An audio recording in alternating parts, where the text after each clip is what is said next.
Hola, ¿qué tal? Estamos en Periscope, estamos preparando el podcast, el podcast de hoy. Y bueno, espero que salga bien, porque el otro día intenté hacer la emisión a través de YouTube, pero no iba muy fluido, entonces pues vamos a intentar hoy hacerlo por aquí y bueno, parece que, parece que va a dar menos fallos, seguramente. Así que vamos a ver y nada, voy a mandar una invitación y enseguida empezamos. Voy a dejar un poquito la música de fondo y enseguida estamos grabando.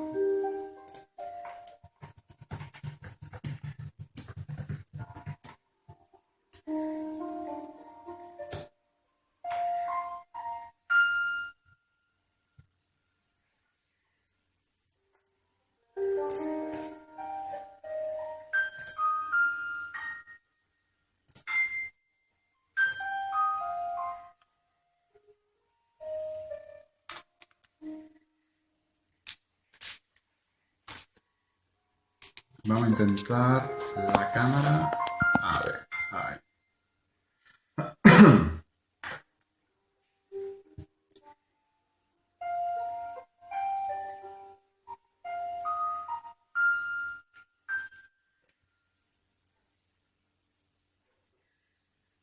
Bueno, pues esto ya está listo, así que vamos a empezar. Voy a darle a la grabación y bueno, si estás viendo este vídeo ya sabes que seguramente luego lo cuelgo en YouTube también, o sea que si no lo puedes ver entero también lo va a tener disponible en el podcast y bueno, la idea es que el mensaje pueda llegar lo mejor posible.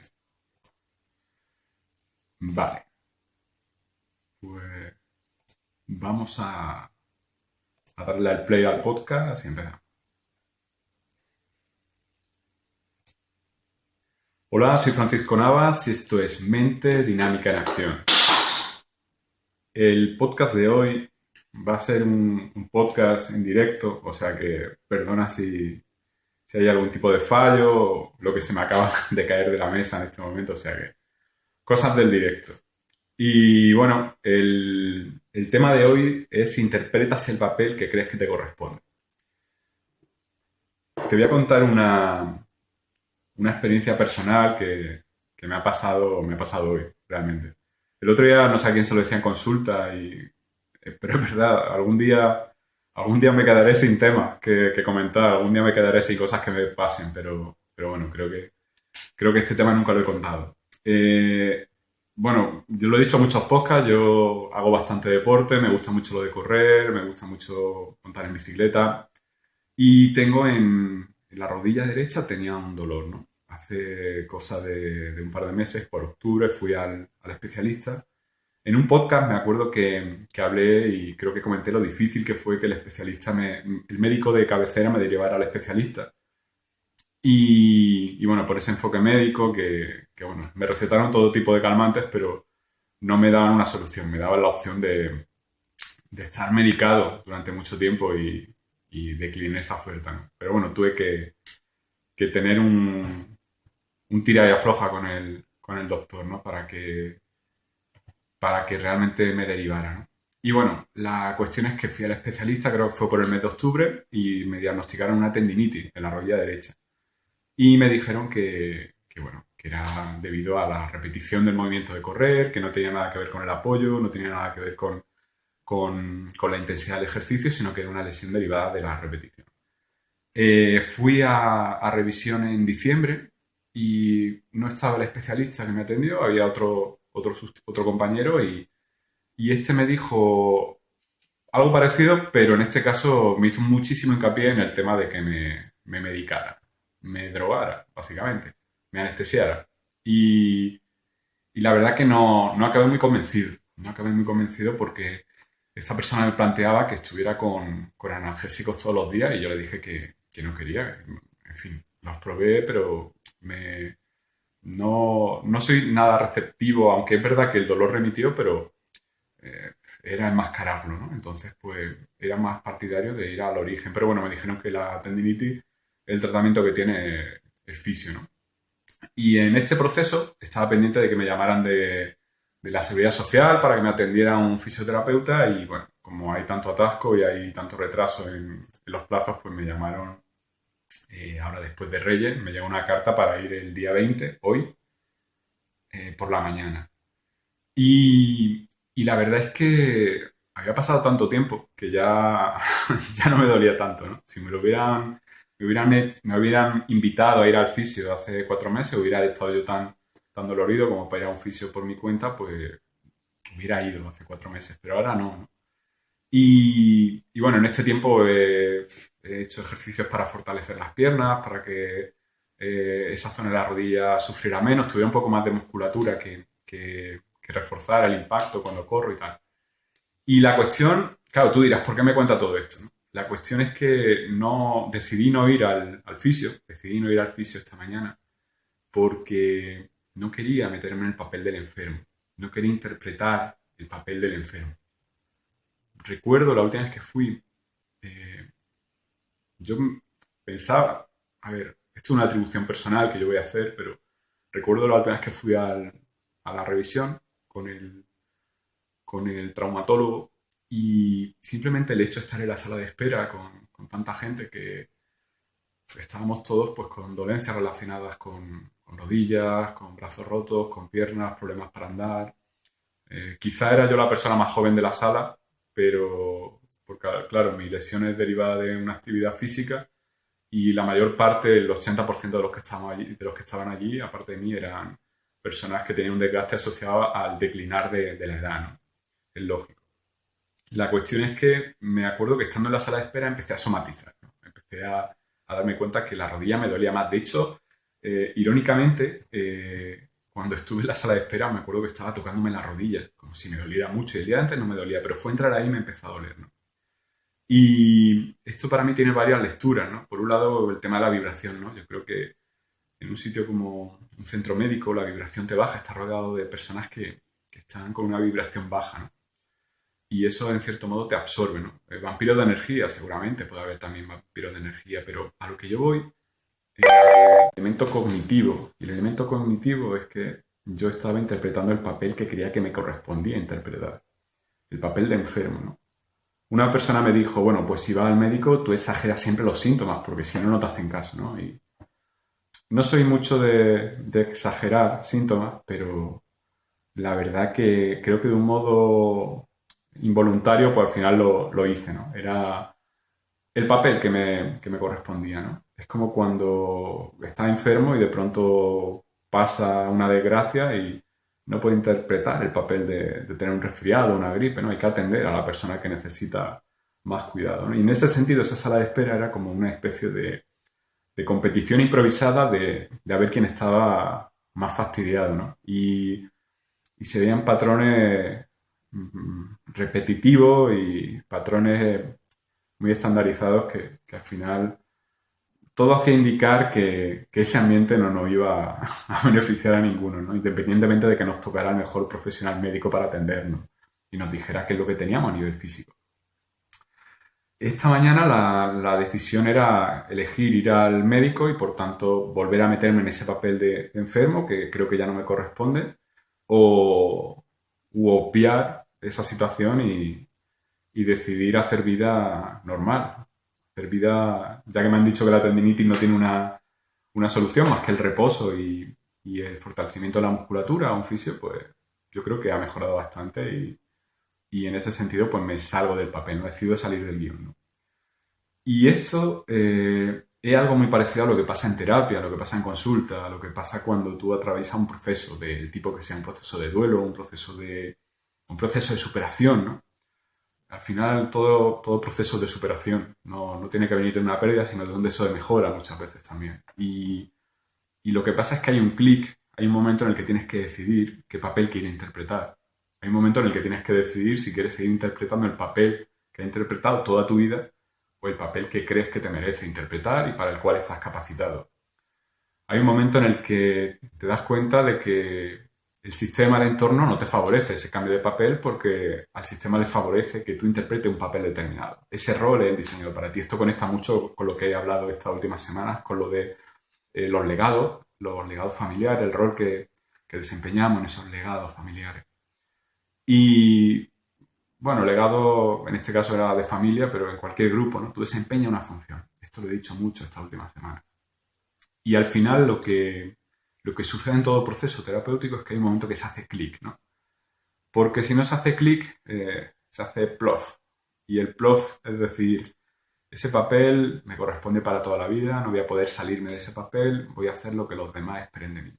Y de ahí se deriva que hay personas que en lugar de vivir están viendo los minutos pasar, porque están hartas de desempeñar un papel en el que no se sienten cómodos. De ahí deriva que muchas personas tengan que estar anestesiadas de su realidad porque no se sienten cómodas con el papel que desempeñan o el papel que sienten que les ha tocado interpretar, ¿no?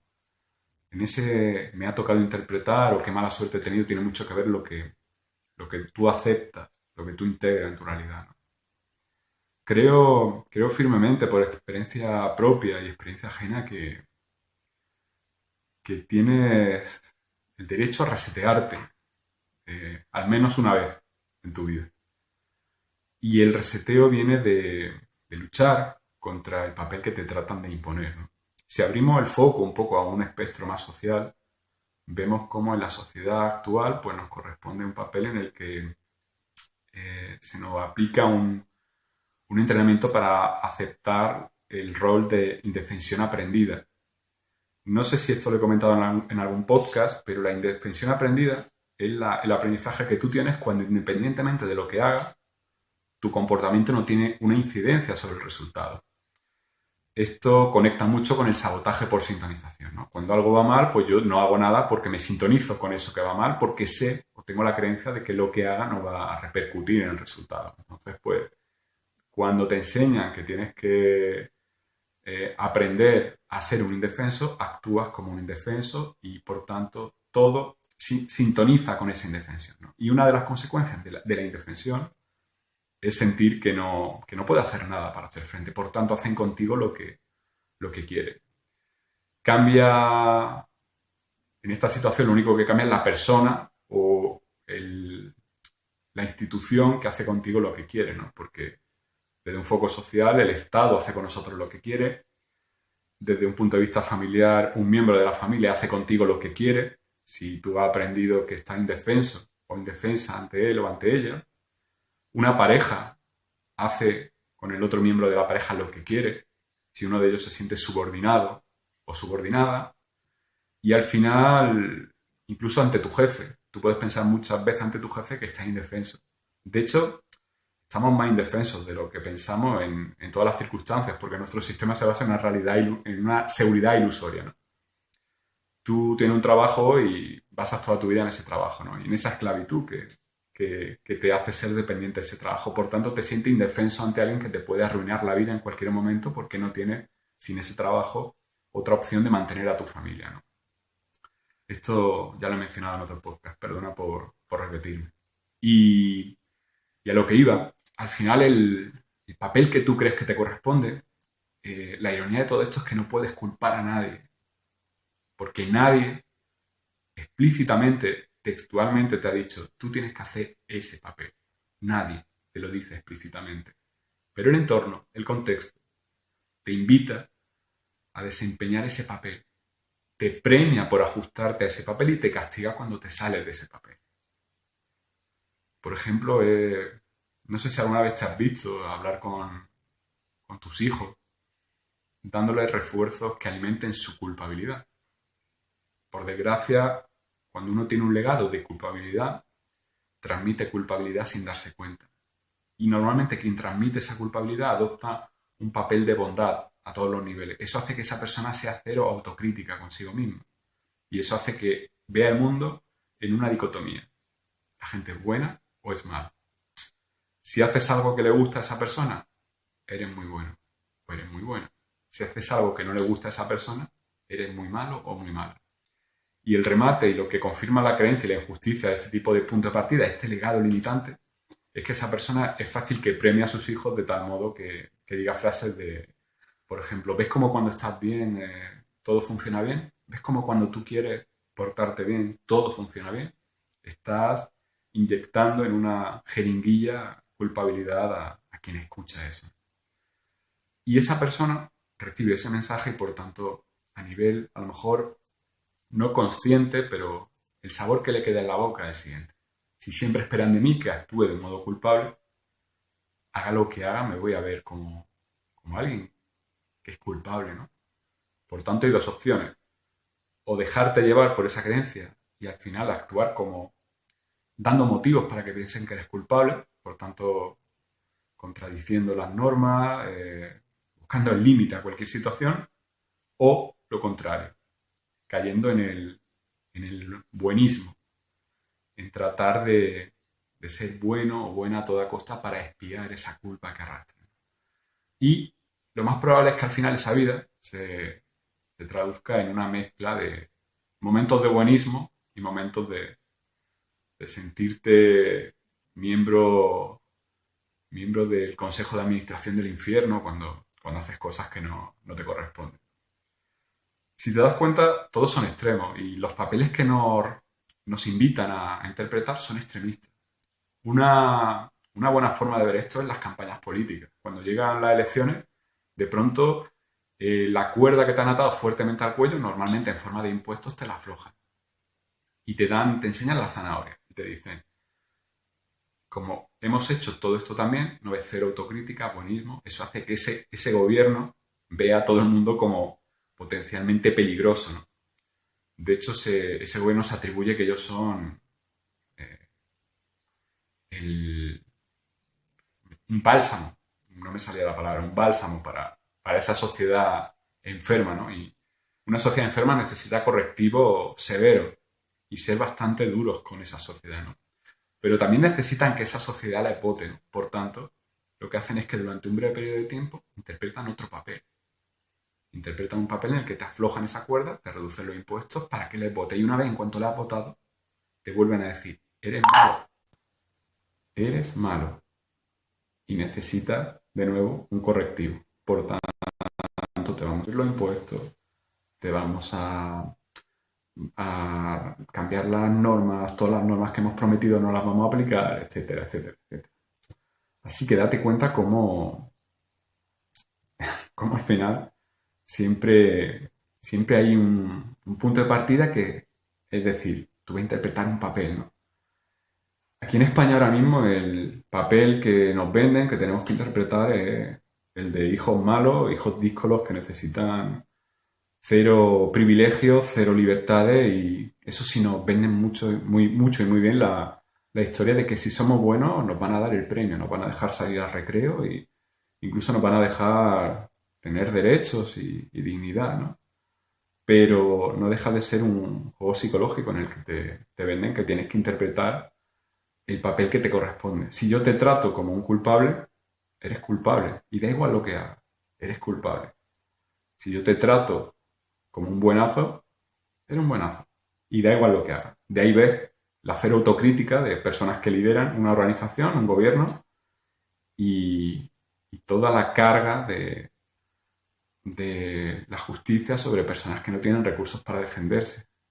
Al final, con quien más puede marcar una norma es con gente que no puede contradecir esa norma. Por tanto, vamos a ensañarnos con gente que no puede hacer frente a eso.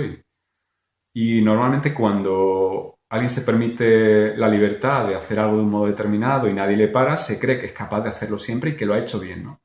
De ahí viene también que muchas veces tú interpretas el papel que crees que te corresponde porque nadie más te arropa en decirte, no, ese no es tu papel, ¿no? Si te das cuenta, en España, por ejemplo, el mecanismo está funcionando para que las plataformas antidesahucios funcionaran en un momento determinado, porque cuando iba la policía a echar a la típica persona que se quedaba sin hogar, había mucha gente apoyando a esa persona. Si no hay gente que apoya a esa persona, la persona al final sale del hogar, porque dice, es que me lo merezco. Y los mensajes del gobierno han sido siempre, la culpa es vuestra, porque habéis vivido por encima de vuestras posibilidades. La culpa es vuestra, porque habéis gastado el dinero que no teníais. Esto es como la droga. La culpa es del que consume, por supuesto, porque se está haciendo un mal. pero gran parte de la responsabilidad la tiene quien te vende la droga. Gran parte de la responsabilidad de quien vive por encima de sus posibilidades la tiene quien le da dinero firmando un papel a cambio de su casa, sabiendo que no va a poder devolver ese dinero. El negocio de los bancos está en que tú no tengas dinero, eso está claro, en que ellos se apropien de tu dinero de un modo o de otro, a través de una garantía, que sea tu casa, que sea tu vehículo, que sea lo que sea, pero ellos no quieren dinero. Ellos al final lo que quieren es apoderarse, sí, de tu dinero, pero el negocio realmente de un banco es que no les devuelva su dinero porque así pueden meterte mano de mil maneras, ¿no? Y es el mismo negocio para un Estado. Es el mismo negocio para una institución que se apodera de la gente que no tiene recursos, ¿no? Quien no puede aceptar una herencia por las altas tasas, quien no puede, en fin, quien no puede ni morirse porque no tiene ni derecho a morirse y por tanto interpreta el papel de estar sano. ¿Cuántas personas hay que cuando pagan la última letra del crédito que pidieron, se mueren? ¿Por qué se mueren? Porque ya pueden morirse, porque tienen la creencia de que ya sí pueden morirse. Esto es como el ejemplo que siempre digo de los campos de concentración nazis. Las madres con hijos eran las que más tiempo aguantaban en esas condiciones, pero quien no tenía familia, quien no tenía motivos para vivir, moría el primero. Cuando tú crees que tu función ha terminado, es cuando todo pierde sentido, cuando todo desaparece. Así que la cuestión aquí es que yo te lo planteo como una obligación. Te preguntes, ¿cuál es mi papel? ¿Cuál es el papel que interpreto? ¿Cuál es el papel que estoy harto de interpretar? ¿Cuál es el papel que quiero interpretar? Porque el tiempo juega en tu contra. Cuanto más tiempo interpretes un papel, más te van a encasillar. Vas a ser como esos actores que cuando hacen 3 comedias seguidas no quieren hacer una cuarta comedia porque no quieren encasillarse en ese tipo de papel. El otro día leía que Tom Cruise está haciendo Misión Imposible constantemente y es verdad, siempre hace la misma película. Es como Misión Imposible, siempre. Héroe de acción, tiene que salvar a alguien, tiene que ir contra una organización y al final consigue que le salga todo bien. Todas las películas de Tom Cruise son igual. Entonces esa persona está encasillada. Quizá a él no le importe estar encasillado porque él gana muchísimo dinero por estar encasillado. Pero a lo mejor tú en tu vida no ganas, no dinero, pero no tienes ventaja de estar encasillado. Fíjate, no tiene ventaja de estar encasillado ni, no sé, un deportista de élite. ¿Cuántos deportistas de élite se suicidan cuando se retiran? O se arruinan cuando se retiran. ¿Por qué? Porque ya no pueden interpretar el papel que han interpretado tanto tiempo. El ego, ese alimento para el ego, que es el reconocimiento, el sentirse útil, el mostrar su rabia en público, fuertemente, gritando en un estadio al rival, eso ya no pueden hacerlo. Ese sistema de creencia ha dejado de tener validez, ha dejado de tener valor, no es aplicable. Tienen que reinventarse. Si te das cuenta, el mundo al final está dividido en papeles, ¿no? Quien nace en una familia de bien tiene que interpretar el papel que le corresponde. Y hay gente, y en esas familias pasa mucho, que se salen de ese rol. Si te das cuenta, todos conocemos casos de gente de mucha influencia con hijos díscolos, que no han seguido el legado familiar. Actores de Hollywood con hijos que han muerto por sobredosis, que han muerto a edades muy tempranas, que nada más que le han provocado quebraderos de cabeza a los padres, ¿no? Yo conozco casos cercanos, ¿no? de profesores muy respetables que han tenido hijos, que han sido un quebradero de cabeza constante, ¿no? Y pese a que se pueda pensar, bueno, tiene el ejemplo en casa, ¿no? Que es lo que falla, ¿no? Ahí fallan muchas cosas, ¿no? Y sirva de ejemplo que ni teniendo buenos ingredientes te aseguras de que salga un buen plato, ¿no? Ni teniendo un buen ejemplo en casa te aseguras de que tu hijo o tu hija capte el mensaje, ¿no? Ni siendo un trabajador efectivo, eficiente, te asegura de que tu jefe te lo reconozca. Porque el sistema al final funciona de un modo que trata de preservar la seguridad de quienes conforman ese sistema y por tanto, si no lo sabes ya, te lo digo, que seguro que lo sabes, el sistema fuera no se basa en el esfuerzo, se basa en qué interesa más, qué conviene más o qué es más rápido de aplicar y fuera. Creo que por eso me gusta tanto la psicología, porque ahí es donde sí funciona el sistema de normas que considero válido, que considero útil, el del esfuerzo. Si tú quieres esforzarte por algo, lo vas a tener. Si tú te dejas llevar, va a seguir una inercia. Y ahí no hay más factores que los que tú los que tú puedes poner en juego. Por tanto, creo que la frase o el concepto de tener que empezar a trabajar por uno mismo para generar un cambio fuera es más cierto que nunca, porque no puedes basarte en nada externo para mantener un comportamiento o generar un cambio en tu vida, porque lo externo es volátil, es efímero. Lo externo no te va a durar siempre. Los cambios internos sí te van a durar. Por tanto, la cuestión aquí es que identifique el papel que desempeña y tache de esa lista de todos esos roles que adoptas los que estés harto o harta de interpretar.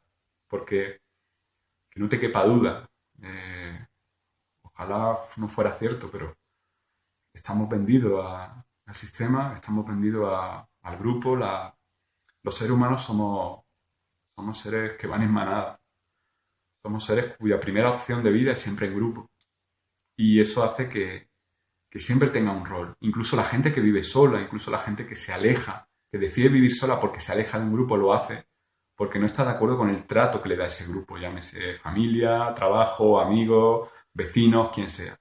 No está de acuerdo con el rol que ese grupo le invita o le obliga a desarrollar. Por tanto, la primera opción siempre es estar en grupo, porque al final nosotros necesitamos una red de apoyo social, una red de salvación, como los equilibristas en el circo, esa red que si te caes sabes que no va a tocar el suelo. Y eso no hace falta como personas. Por tanto, es muy importante el tema del papel que interpretas. Yo algo no con estos términos, con el papel, pero sí lo hablo mucho con la gente con la que trabajo en consulta. ¿Cuál es la etiqueta que te sobra?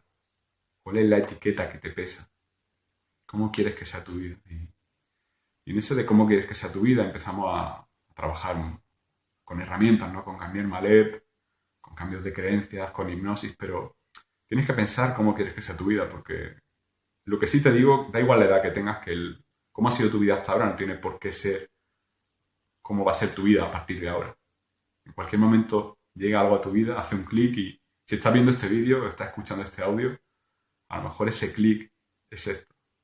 A lo mejor necesitas algo más, o a lo mejor ya venías con ese clic antes, pero si tienes esa sensación de que estás buscando respuesta, de que algo te falta, no te pasa nada malo.